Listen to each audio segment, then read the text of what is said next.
अस्सलामुअलैकुम जी जनाब, कैसे हैं। तो सेकंड लास्ट एपिसोड के साथ मैं आ चुकी हूँ। जो लास्ट एपिसोड होगी उसके 2-3 पार्ट्स होंगे और वो मैं इंशाल्लाह एक ही दिन में इकट्ठे या बैक टू बैक दे दूँगी। तो अभी सेकंड लास्ट एपिसोड है ये, तो यकीनन आपको पसंद आएगी। ज़रूर बताइएगा कैसा एंड हो रहा है। तो बिना वक्त ज़ाया किए चलती हूँ किसकी तरफ। तो लेट्स स्टार्ट। डिनर करते हुए रात का 1 बज गया, जबकि ध्यान और पिनार खुद जवाद और आयशा को बाहर पोर्च तक सी ऑफ करने आए। पिनार बाबा से राजी खुशी गले मिलती प्यार लेती, वो मम्मी के पुकारने पर नाराज़गी और सर्द महरी से चेहरा मोड़ गई, जिस पर ध्यान ने नज़र पिनार और फिर उदास हो जाती आयशा पर अफसोस के संग नज़र डाली। मुझसे अभी तक नाराज़ हो पिनार? आयशा ने नम आंखों से पिनार को देखे तासुफ व तकलीफ के संग पूछा, जिस पर वो पलट कर गुड़ी। तो क्या आपने जो मेरे और ध्यान के बीच मैस क्रिएट करने की कोशिश की वो इतनी आसानी से माफ़ कर दूं? अभी आप पर और आपके दामाद दोनों पर गुस्सा है, सो प्लीज़ इस वक्त मुझे मत छेड़ें। पिनार ने कतियत बड़े लहजे में मम्मी को खुरदरा जवाब दिया, जबकि जवाद और ध्यान ज़रा मुस्कुराहट दबाते दिखाई दिए। शायद वो सुसर दामाद की कोई सीक्रेट स्माइल थी। काफ़ी गुस्सा है, संभाल लेना, हमें इजाज़त दो। चलो आयशा, दिमाग मत खराब करो, मुँह लटका कर।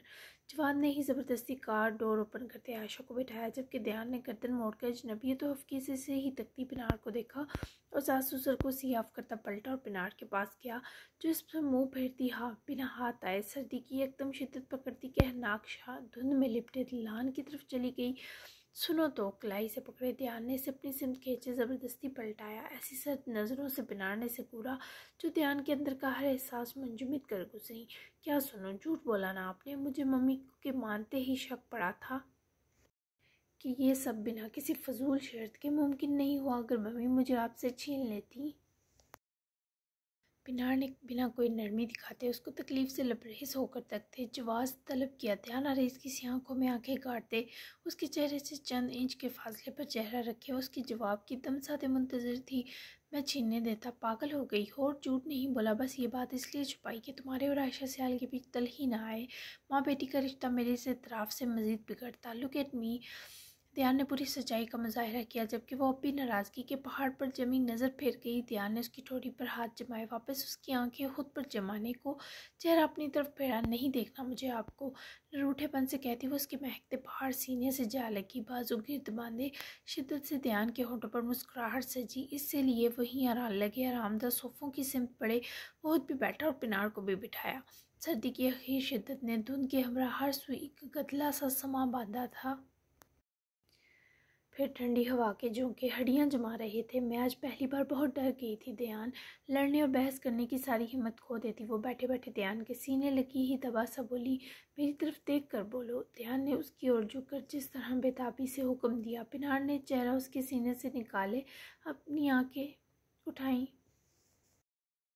मैं भी डर गया था, लेकिन फिर मुझे याद आया, पिनार हो तो मुश्किल और मुसीबत की बैंड बजाने वाली, रो क्यों रही हो यार? देखो हम साथ हैं, सब ठीक है। वनर मुस्कुराते बेखुद अंदाज में कहता है। इख्तिताम तक ज़रा पिनार की नम आंखों को देखकर परेशान हुआ। आपने अभी तक मुझे फील जो नहीं करवाया कि हम साथ हैं, तभी रोना आ रहा है। पिनार के रूहान से कमज़ोर लहजे और आंखों के पुरशिद्दत तकाजे पर ध्यान बेइरादा हंस दिया। यही लान में फ़ील करवा दूँ क्या? वो देखो, लाला और भाभी के रोमियो जूलियट और वो तोते भी हमें देख रहे हैं। ध्यान ने बेफ़ायदा सा बहाना तराशते बच निकलने की कोशिश की, जिस पर पिनार ने वापस हया से चेहरा झुका लिया, गुस्सा दिखाने की तैयारी पकड़ी। ओके, मत फील करवाएं। पिनार ने नाराज़गी से मुंह बसोड़ा। ठंड नहीं लग रही तुम्हें? मैं 2 मिनट यहीं बैठा तो कांपने लग जाऊंगा। आओ तुम्हें फुर्सत से अपनी मौजूदगी फील करवाता हूँ, ताकि तुम्हारी नाक पर बैठा गुस्सा हटे। ध्यान ने कह नाक हद तक उतरती धुंध में लाल पूरे को डूबते देख लज्जी सी आवाज़ में कहा कि लहजे की मानी हेजी तक टिकमगाई। पिनार ने बहुत मुश्किल से मुस्कुराहट अपने नरम होठों में दबाई। मुझे पसंद है यूँ धुंध में बैठना और गुस्सा नहीं उतरने देना। भले सर पर साहिबान था, पर चारों ओर से सर्द हवा के झोंके जिस्म को सर्द एहसास बख्श रहे थे। ध्यान ने उसकी पेशानी लबों से चूमे पिनार को की बात खूबसूरती से हवा में उड़ाई कि वो एहतजाज भी ना कर सकी। तुम्हें पता है, बाबा और मम्मी की गाड़ी का हादसा दादा ने करवाया, आज ये भी खुल गया। ध्यान की इंकिशाफ पर वो फौरी उठकर ठीक से बैठी, रंग सफ़ेद पड़ा। वर्ड पिनार की आवाज़ टूटी। लेकिन अब दादा की सज़ा तय है। यही नहीं, दादा की एक 15 साल बेटी भी है। वह दानसारी कल शायद लाला इसे यहाँ लेकर आए। हैरत का मजीद झटका जिस पर पिनार कितने ही लम्हे कुछ बोल ना पाई। सुन सी कैफियत का सामना था। उफ, ये इंसान था, ये शैतान। पहले मुझे इनको वास मारने पर अफसोस तब नहीं है।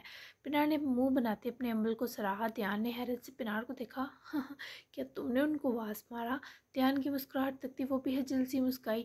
जी, वो उजान भाई ने कहा था। पिनार ने ज़रा हिचकिचाते बताया। हाँ, क्या चीज़ हो तुम? ध्यान का हंसना इस मुश्किल दिन के अख्ताम में वाकई खूबसूरत मंजर था। मैं चीज़ बड़ी हूँ मस्त मस्त। पिनार कैसे पीछे रहती, दोनों एक साथ मुस्कुरा दिए। कोई शक नहीं, चलो खैर अंदर ठंड मुझे सूट नहीं करती, कमर में दर्द हो रहा है। पिनार का दिल अभी मज़ीद बैठने को था, मगर ध्यान का नाक और होंठ का वाकई गुलाबी पड़ते देखती वो रहम खाकर उसके साथ अंदर बढ़ी। रूम में पहुंचकर ध्यान ने दीवारों में फिट मैकेनिज्म जो कमरे को चंद मिनट्स में गर्म करता था ऑन किया। जब इससे पहले पिनार जाकर फ्रेश हुए चेंज करती, ध्यान ने उसका हाथ पकड़े वापस खींचा। इससे अचानक इफ्तार पर वो ध्यान के सीने से जा लगी। तुम ठंड पसंद है तुम्हें, दिखाई दे रहा है। पिनार की सुर्ख होती नाक और रुखसार बारी बारी चूमता हुआ जताकर पिनार को मुस्कुराने पर उकसा गया। मुझे इस वक्त सिर्फ आप पसंद हैं। आंखों में शोख रंग भरे, वो सारे दिन की थकन का तोड़ चाहती नज़रों से ध्यान को देखते बोली, जिसके बाद वो उसकी सांसों में खुद की बेतरतीब सर्द सांस तहलील करता अपने साथ साथ पिनार को भी किसी बेखुद लय में बहाना चाहता था। उसके चेहरे के हर नक्श अपनी मोहब्बत बड़ी शिद्दत से गुलाबी किया। उसके मान जाते अंदाज पर पहले से दुगना आशिक हुआ। अब तो लगता है तुम मुझसे बिल्कुल हफा नहीं। अपनी गहरी नज़रों से तकते इस्तेहकाक भरे पुरअमल मुजाहिरों के बाद पिनार पर तारी मदहोश कैफियत ने ध्यान आरेज को साफ साफ बहकाया। मजीद मनाए पुरहया मगर मसरूर सरगोशी करती वो ध्यान को इस लम्हे हर पसो पेश से बेगाना कर गई, क्योंकि थकन उतारने को एक दूसरे की मौजूदगी से बड़ी दुआ इन दो के नज़दीक कोई नहीं थी। कैप्टन यार, चार्जी डिवाइस का कहीं से इंतज़ाम ना हुआ। मगर जब यही बात बताने असद वापस क्लिनिक आया तो अरमान को गहरी नींद में देखे मुस्कुरा कर अपनी आवाज़ दानिस्ता मध्यम करते रोकी। मेरा बबर शेर, असद ने लिहाफ अलमान पर करवाते उनसीयत परी निगाह डाली और कमरे से निकल गया। जबकि मिशी भी आईजान के सीने पर सर रखे उनके बालों में उंगलियां पड़ने पर धीरे धीरे नींद में उतर रही थी। तुमने मुझे क्यों नहीं बताया कि आयशा का तुमसे रवैया ठीक नहीं था? माँ से इतनी बड़ी बात कोई छुपाता है? इस मरीम की बरहम सरगोशी पर वो मुस्कुराई और सर उठाया। चमकती आंखें माँ के फिक्रमंद चेहरे पर ठहराई। आपको पता है आईजान, आयशा मम्मी जितना और जब जब मुझे हर्ट करती थी, मेरे कैप्टन मुझे उतनी दुगनी मोहब्बत देकर सब बुला देते थे। मैं कैसे बताती ये आपको, क्योंकि ये तो सीक्रेट था ना हमारे घर का। और अच्छी बेटियां ससुराल की बातें मैके थोड़ी बताती हैं। जब तक मेरे साथ अलमान है, मुझे कोई काट कर फेंक भी दे दर्द नहीं होगा।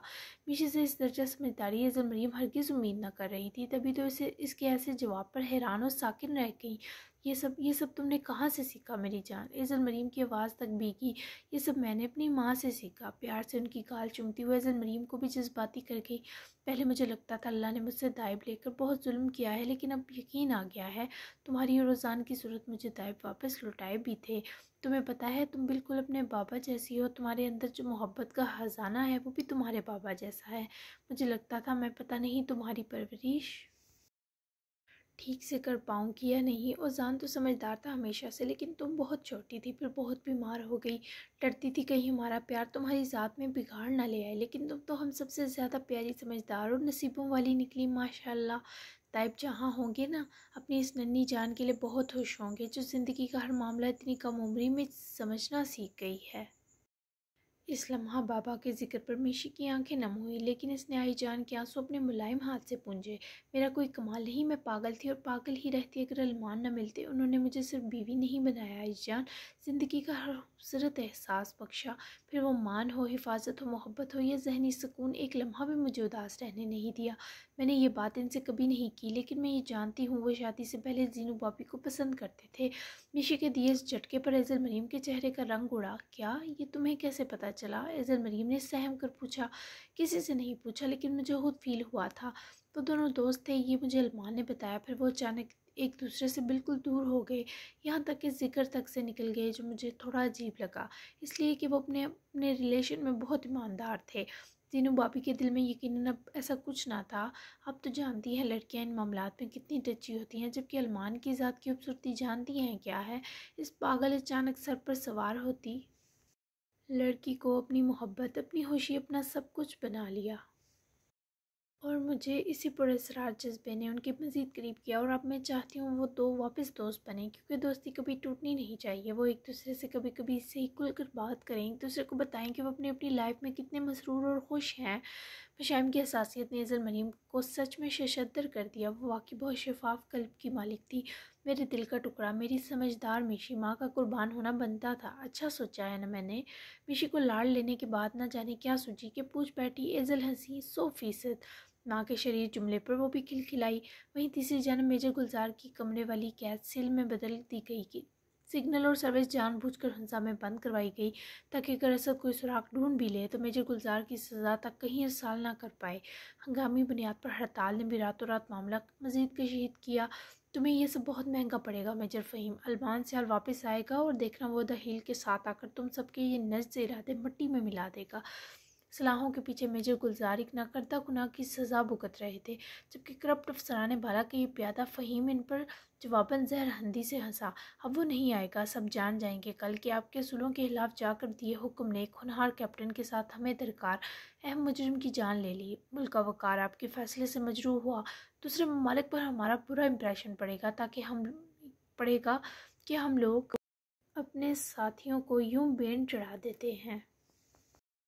फ़हीम के अल्फाज से जहर टपक रहा था, जबकि मेजर गुलजार की आंखों में अज़ियत रकम थी। कल ऑफिशियली अदाहील की मौत और कैप्टन सियाल की शहादत की खबर अनाउंस हो जाएगी और साथ साथ आपकी सज़ा का तयन भी। सो माज़रत मैं आपके लिए कुछ नहीं कर पाऊँगा।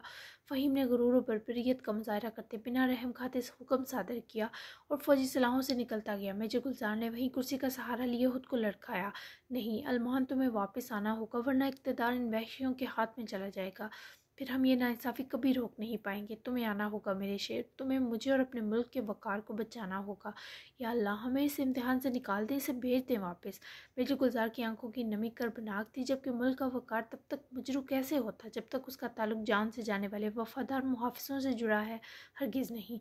हाय बेचारी दोनों बच्चियाँ, भले वो कल मुँहा था पर बाप तो था ही। बाहर को तभी शाम से कोई अजियत अंदर ही अंदर ढंग रही थी। पुत्र, खाना भी इसने रात ठीक से नहीं खाया था। फिर कहती है डर लग रहा है, तो मैं पास ही बैठी तब सो पाई।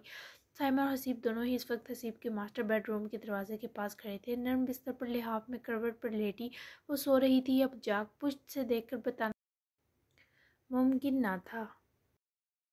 मेरी अम्मा तो सबसे प्यारी है, मेरी गैर मौजूदगी में आपने बहार को संभाला, इतनी प्यारी क्यों है वैसे? हसीब का जवाबी लाड सिचुएशन को हसीन तरह गुदगुदा गया, जबकि साइमा ने अपने चांद से बच्चे का चेहरा हाथों के प्याले में भरा, जिस पर वो खुद सर झुकाकर अम्मा साई से अपनी पेशानी पर बोसा लेता मुस्कुराया। जब से ये आई है तू भी सुधर गया है, और जो मेरे इस खोते को सुधारने की वजह हो वो इस माँ के लिए बहुत प्यारे हैं, जैसे मेरा उजान और जैसे ये प्यारी सी बच्ची। जितनी मुझे नापसंद थी कस्में अब उतनी ही सोनी लगती है। अचानक ना दे दवी से ये बुरी खबर। बेटियों को उनके बाप जैसे भी हों बड़े प्यारे होते हैं पुत्र। अम्मा साई की ताकीद ऐसी दिल हराश थी कि हसीब ज़्यादा का मजबूत दिल तक अपनी जगह से हिला। आजरदा मगर प्यार से अलबरेज निकाह इस बोझल बेहद पर वजूद पर डाले। अम्मा के दोनों हाथों की पुष्ट चूमते सर हिलाया। मैं समझ सकता हूँ अम्मा साई, ऐसा ही करूँगा। आए आपको आपके कमरे में छोड़ देता हूँ पहले। हसीब ने फौरी मोहब्बत से उनको बाजू के बाधे हिसार में लिया। ना मैं चली जाऊँगी, तो उसके पास जाए, इस वक्त तेरी बहार को तेरी ज़रूरत है। ये माएँ भी कितनी प्यारी और मेहरबान हस्तियाँ हैं, अपने हिस्से का वो कैसे खुशी से अपनी औलाद के सुख में कुर्बान कर देती हैं। अम्मा, प्यार से उनकी जबीन चुमता वो चुन्ना काका बने पुकारा, जिस पर वो हंसकर उसकी गाल थपकाती।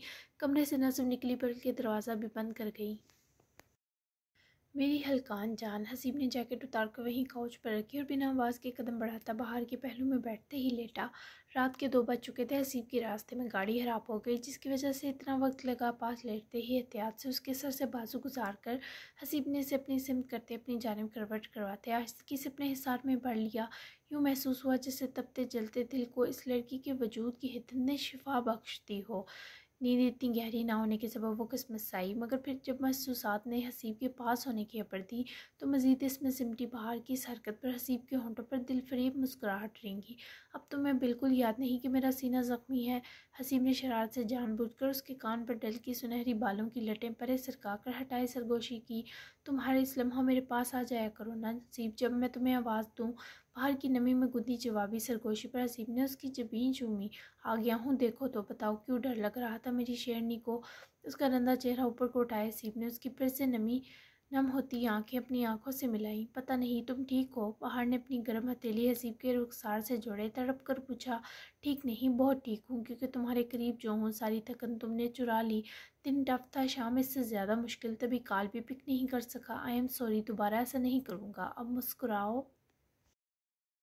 बाहर कोहत भी उसके बाजुओं के घेरे आराम दे रहे थे, तभी वो फौरी थका सा मुस्कुराई, लेकिन अपने डर का असर चेहरे से मुकम्मल मिटा ना पाई।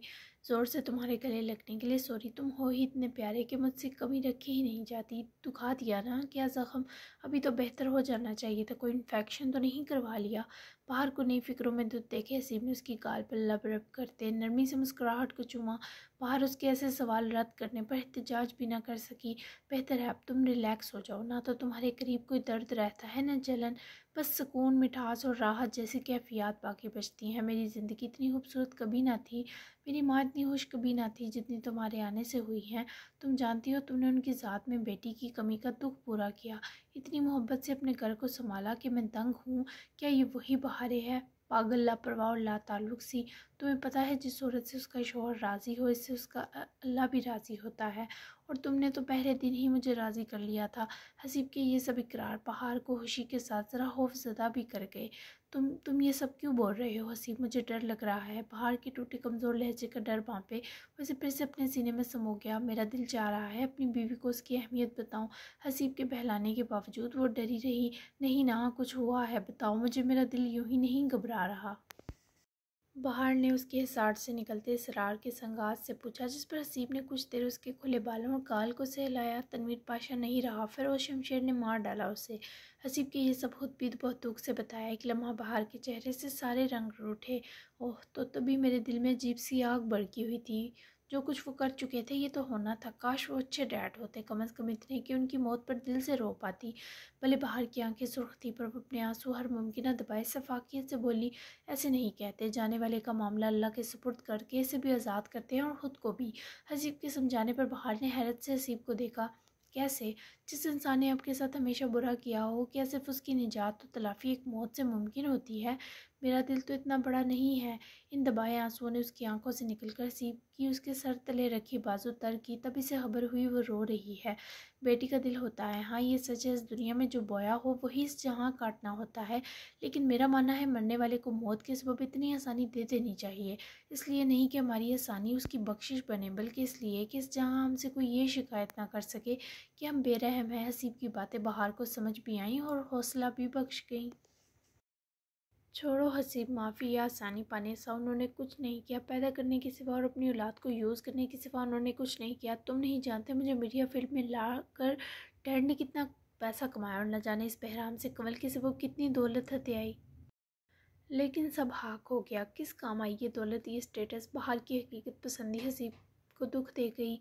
यही तो, जब हम जीते हैं तो भूल जाते हैं एक दिन मरना भी है। वो जैसा भी था, तुम और कमल उसकी आखिरी रसूमात बेटियों की मानद अदा करो, अपना फ़र्ज़ निभाओ। कल बाकी अल्लाह पाक बात के मामला खुद बेहतर जानते हैं।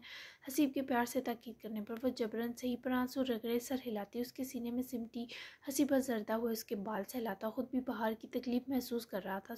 अभी इसे रोने की भरपूर इजाज़त दी, ताकि बाहर के दिल में कोई गुबार जमा ना हो सके। एक मुश्किल और तवील रात कट गई थी। हसीब सुबह ही बाहर और अम्मा को पाशा मंशन ड्रॉप कराया, ताकि दोनों के दुख में शरीक हों, क्योंकि खुद इसे फ़िरोज़ को अदालत के सामने पेश करना था और उम्मीद थी आज ही फ़िरोज़ का फ़ैसला हो जाता। तनवीर की डेड बॉडी भी तुफ़ैल ने पाशा मंशन पहुँचाई। वहीं ओज़ान ने भी 10 बजे तक मिनहाज सिकंदर की कंडीशन के स्टेबल होने पर इनसे मुलाकात की। मुझे माफ़ कर दो, मैं इन दो की हिफाजत ना कर सका ओज़ान उनके सर के ज़ख्म के लिए तशवीश में था। उनकी बेकरार होकर पशेमान होने पर नरमी से उनके हाथ पर हाथ का दबाव दिया। पुरकशिश हदोहाल में नरमी की हद सिमट आई। माफ़ी मत मांगे, आपने जानबूझकर कुछ नहीं किया, बस ठीक हो जाए। मरजान मैम की कॉल आई थी, आप पर हमले की खबर इन तक पहुंच गई थी। फ़िक्रमंद थी, इद्दत में ना होती तो मिलने भी चली आती। फजान ने जानबूझकर इस तड़पे शख्स के आगे मरजान का हवाला लाया और ट्रिक काम भी कर गई। मिनहाज की बेचैनी को करार सा मिला। क्या वाकई वो मेरे लिए फ़िक्रमंद थी? नज़रें चुराए मिनहाज के यकीन जाने पर ओज़ान लीमा सा मुस्कुराया। जी, इनकी इद्दत ख़त्म हो तो मैं हो तो आपके लिए उनको बनाऊंगा, और ये ओज़ान का आपसे वादा है। आपके भाई और वालदा को आपकी कंडीशन का नहीं बताया कि वो परेशान ना हो। शाम तक आपको डिस्चार्ज कर दिया जाएगा, सीधे घर जाइएगा, और हफ्ता 10 दिन मुकम्मल रेस्ट की खुली इजाज़त भी दे रहा हूँ। ओज़ान की ताकीद और नर्म हदायत वो यूँ सुनते जैसे तो इससे उम्र और रुतबे में बहुत बड़ा हो, फिर वो ऐसा जानलेवा वादा क्यों करना। मिनहाज सिकंदर की चमक और रोशनी उनको वापस न थमाता। थैंक यू, वो मशकूर थे। जबकि उजान ने उनका कंधा थपकाते उठ खड़ा हुए इजाज़त ली ताकि वासव मीर की भी खबर ले, जिसका ट्रीटमेंट शुरू था और नेक्स्ट 2 दिन बाद उसकी पहली रिस्की सर्जरी भी थी। और कमरे से निकलते ही वहदा की काल ने उजान की सुबह मज़ीद खूबसूरत की, जिसका आज कोई टेस्ट था और वो अपनी क्लास ही के लिए यूनिफॉर्म पहने रेडी थी। क्या मेरी दुआ लगी? फ़ोन लगते ही वहदा का बेकरार सवाल उजान की समात से टकराया। ऐसी वैसी पूछो ही मत। ओजान की आवाज़ की लोट अतिशोही पर वहदा खिल उठी। सच्ची? वहदा की आवाज़ में भी यकीनी थी। मुच्ची। खैर, अगर तुम फ्री हो तो मैं तुम्हें आज कहीं बोर्डिंग से लेकर जा सकता हूँ। ज़रा मैम से पूछ कर बताओ मुझे। ओजान के इस्तफसार पर वहदा हॉस्टल से स्कूल के लिए निकली। मैम तो कुछ माह के लिए लीव पर चली गई हैं। उनकी जगह सीनियर प्रोफेसर महमूद ने आज से इंचार्ज संभाला है। मैं इनसे पूछ कर बताती हूँ आपको, लेकिन आप मुझे कहाँ लेकर जाएंगे? अपनी उनसे मिलवाने? वहदा के आखिरी सवाल पर ओजान हसीन मुस्कुराया। मेरी उन? उजान ने शरीर हुए पूछा। जी वही जिनके लिए आप बहुत हटते, जो तकलीफ़ में थी। इस दुनिया की सबसे लकी गर्ल ही है ना, जिनको आपकी थेरेपी फ्री मिलती होगी। वहदा का इतना सब खुद ही जान जाने पर उजान खुलकर हंसा। तुमसे कौन सी फ़ीस ली थी और मैंने लेनी भी नहीं, सो तुम्हें भी मेरी थेरेपी फ्री मिलेगी। खुश हो जाओ। बाय द वे वो मेरी वाइफ है, ज़ीनिश उजान। उजान के बताने पर वहदा चलते चलते रुकती हंसी और खिलखिलाई, क्योंकि उजान ने इसे अपनी ज़िंदगी की बहुत खूबसूरत बात बता के मज़ीद अहम साबित किया। ओ माई गॉड, यू आर मैरिड? मुझे तो फिर तो मुझे आज ही मिलना है उनसे, प्लीज़। वहदा की बचकाना ज़िद उजान को खुशी दे गई। हाँ, वो भी मिलना चाहती है, लेकिन तुम्हें एक झटका भी मिलेगा जिसे तुमने बहुत मजबूती से बर्दाश्त करना है। यानी मेरा और तुम्हारा एक बहुत स्पेशल रिश्ता है, इनफैक्ट जीनिस से भी। तो क्या तुम तैयार हो अपनी हकीकत, अपनी मम्मी और अपने असल डैडी के बारे जानने के लिए? उजान ने ये सब तमहीदें बांध कर वहदा का दिल सा दहलाया। वो वहीं रुकी और कॉरिडोर में लगे बेंच पर कपकपाती टांगों समेत बैठी। यानी वासिफ मीर मेरे सगी डैडी वाकई नहीं है? इतना बता दें, क्या मैं सच में नाजायज़ हूँ अंकल? वहदा के इन 2 सवालों में दुनिया भर की तड़प मौजूद थी। वासिफ मीर तुम्हारा सगा बाप ना भी हो, लेकिन तुम हमेशा से डैड समझना।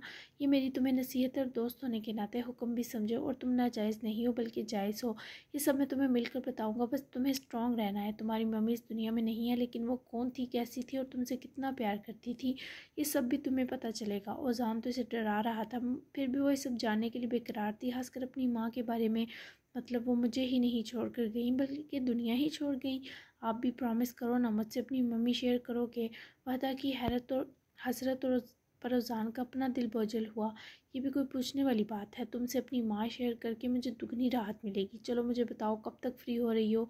आज तक हो आज तुम, ताकि तुम्हें लेने आऊँ। उजान ने प्यार से कह राब्ता तोड़ा। वहदा ने गहरा सांस भरा। मम्मी के वाकई दुनिया में कहीं ना होने का दुख आज उसकी आंखों में वीरानगी समोल आया, पर आंसू नहीं थे। वो वहदा कि 15 साल से दिल पर गिर रहे थे। कुछ देर खुद को कंपोज किए वो उठकर प्रिंसिपल ऑफिस की तरफ बढ़ी, जबकि वो जान ने भी वासिफ मीर की हैरियत दरियाफ्त करने को कदम बढ़ाए। उस्मान से उसकी मुलाकात हुई जबकि वासिफ मीर को दवाओं के ज़ेरे असर रखा गया था। 2 दिन बाद हम पहली सर्जरी करने वाले हैं उस्मान। ये एक तरह कैंसर के फैलाव को रोकने की हमारी पहली मगर छोटी कोशिश होगी। उसकी विल पावर बहुत ज़्यादा है, वो जीने के लिए मादा है, और यकीन करो ये जीने की उम्मीद और यकीन हर दवा से बड़ी होती है। वो लोग कैंसर वार्ड के बाहर खड़े थे। वासिफ मीर को अलग स्पेशल रूम में शिफ्ट किया गया था। इंशाल्लाह बेहतर होगा। हमने कनाडा से डॉक्टर फाजिल को भी इस केस के लिए अर्जेंट बुलवा लिया है। तुम जानते हो बहुत माहिर ऑनकोलॉजिस्ट माने जाते हैं। हम इनसे इस केस को लेकर रहनुमाई भी लेंगे और मुमकिन हुआ तो मदद भी। उस्मान के यकीन दिलाने पर उजान ने सर इस बात में हिलाते ममनून निगाह उस्मान पर डाली और अच्छी उम्मीद अफजा नज़रों के संग इजाज़त ली। जिनिश का फाइनल चेकअप करने डॉक्टर तैयब इसके कमरे में थे जब उजान अपने पुरवकार महकते बारोब सरापे के हमरा अपनी मौजूदगी खुद से पहले अंदर बिखेरता खुद भी अंदर दाखिल हुआ।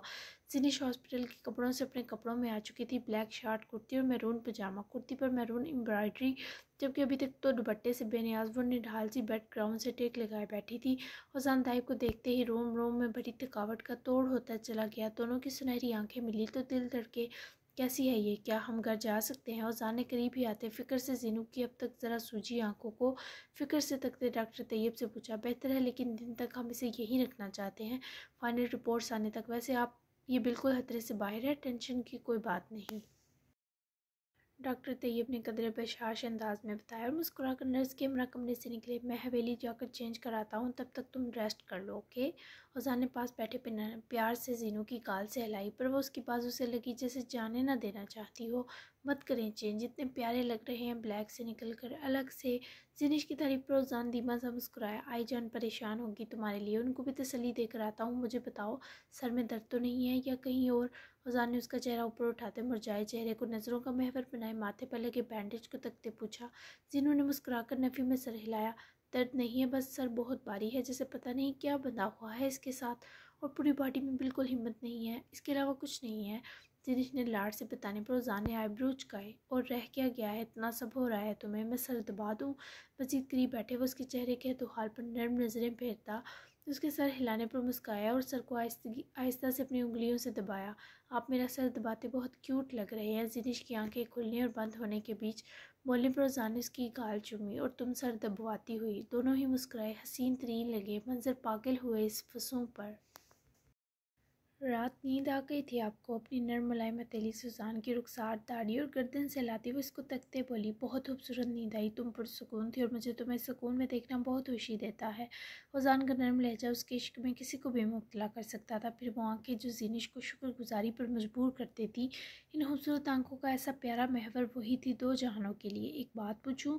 उसके सर दबाने पर वह तकिए से सर जोड़े आराम और सुकून में मुब्तला तजस्सुस के संग अपनी उंगली से उजान के सीने पर नातीदा लकीर सी बनाते जो कि पलके उठाई इश्तियाक से बोली, हाँ कहो। फौरी बेचैन होकर पूछा, क्या आप मुझे बहुत प्यार करते हैं? तो आज तक आपने मुझे लवर्स की तरह मेरी जान, मेरी ज़िंदगी, मेरा सोना मोना ऐसा सब क्यों नहीं कहा?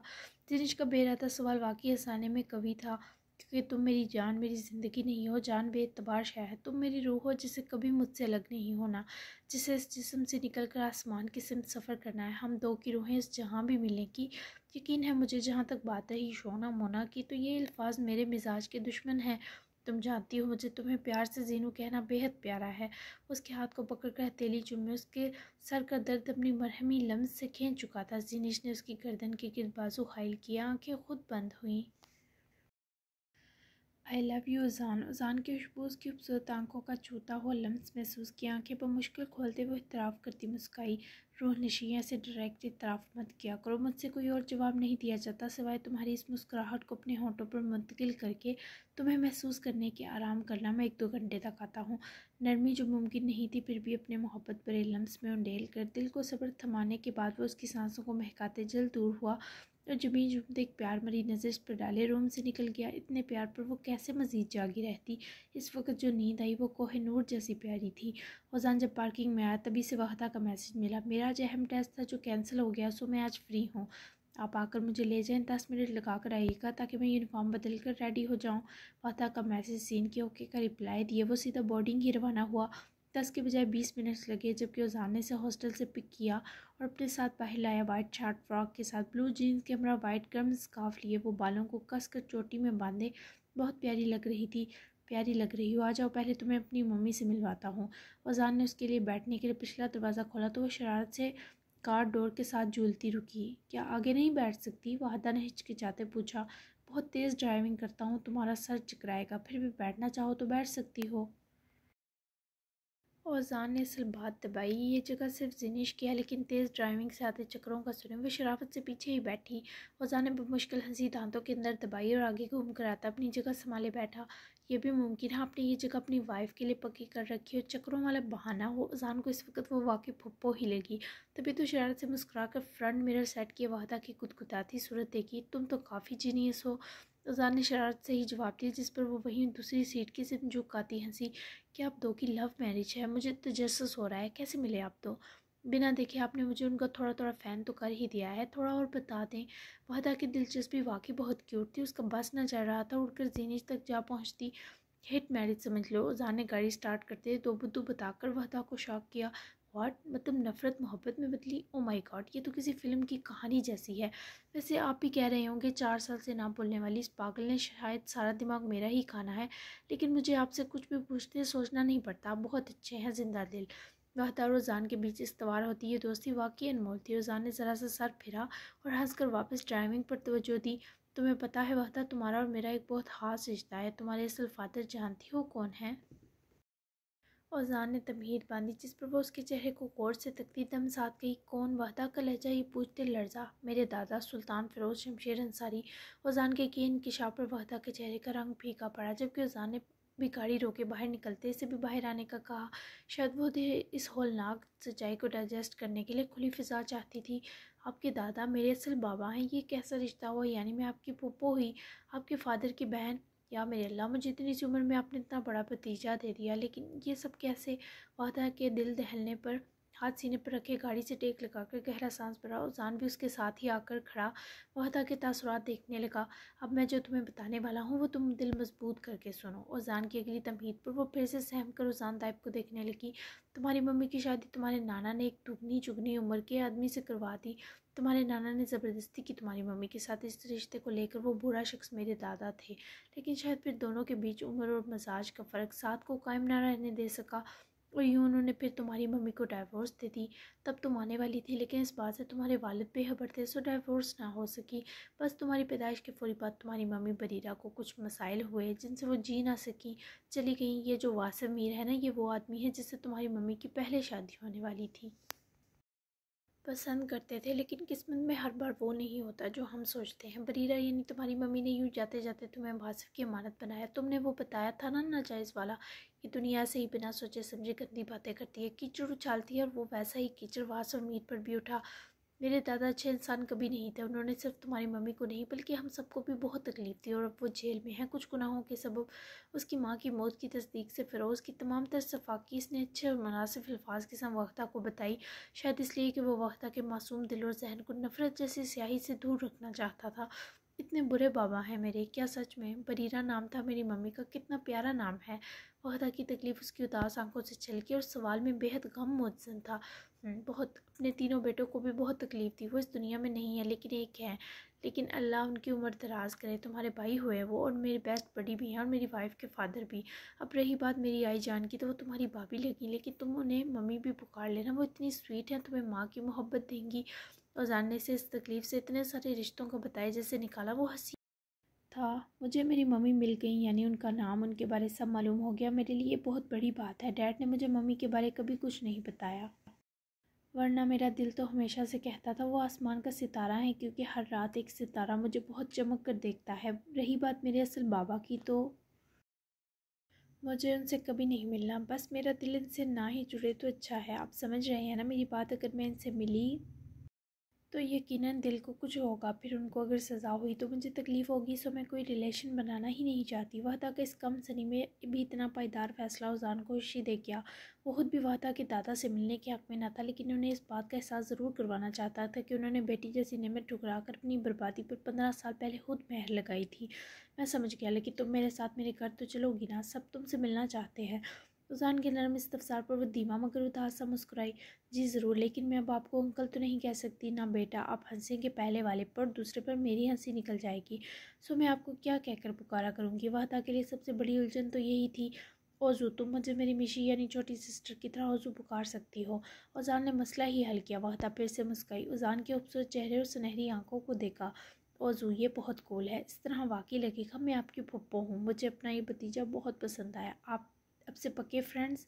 वादा ने टेक छोड़ी, चमकती आंखों से उजान को तकते अपना हाथ बढ़ाया, जिसे उजान ने आज भी बिना तकल्लुफ़ थामा। एकदम पक्के। अगर तुम रेडी हो तो अंसारी हवेली चलें। वादा, अंसारी हमारे घर? उजान ने हमारे घर पर हाथ जोड़ दिया, जबकि उसका नाम भी वो पुकारा जिसकी वादा मुस्तहिक थी। मेरे और आपके नाम के आगे अंसारी आ रहा है, ये सबसे मज़े की बात है भतीजे। ओजू। अपनी बात पर खुद ही वो बच्चों की तरह हंसी, और उजान ने खूबसूरत हंसी में अपनी मुस्कुराहट के संग साथ निभाकर इस लम्हे की दिल फरेबी बढ़ा दी। दोनों मुस्कुराते एक साथ अंसारी हवेली रवाना हुए। खुशियों के तवील क़याम का वक्त आ चुका था। जी जनाब, सेकंड लास्ट बहुत ही खूबसूरत सी लाइट से एपिसोड दे दी है मैंने। कैसी लगी? यकीनन पसंद आई होगी। तो लास्ट एपिसोड के 2-3 पार्ट्स होंगे, और मैं कोशिश करूँगी एक ही दिन में दे दूँ, आपको इंतज़ार ना करवाना पड़े। तो 2 दिन का गैप लूँगी इस बीच में, तो यकीनन आप समझ जाएंगे, क्योंकि एंडिंग ज़रा टाइम लेती है। तो ज़रूर बताइएगा कैसा लगा। चैनल ज़रूर सब्सक्राइब लाजमी कीजिएगा, और अच्छे अच्छे रिव्यूज़ बनाने शुरू कर दीजिए, क्योंकि मुझे लम्बे लम्बे आपके तबसरे चाहिए एंडिंग पर, तभी अगला नावल शुरू होगा। तो मिलते हैं कल, तब तक के लिए अल्लाह हाफिज़।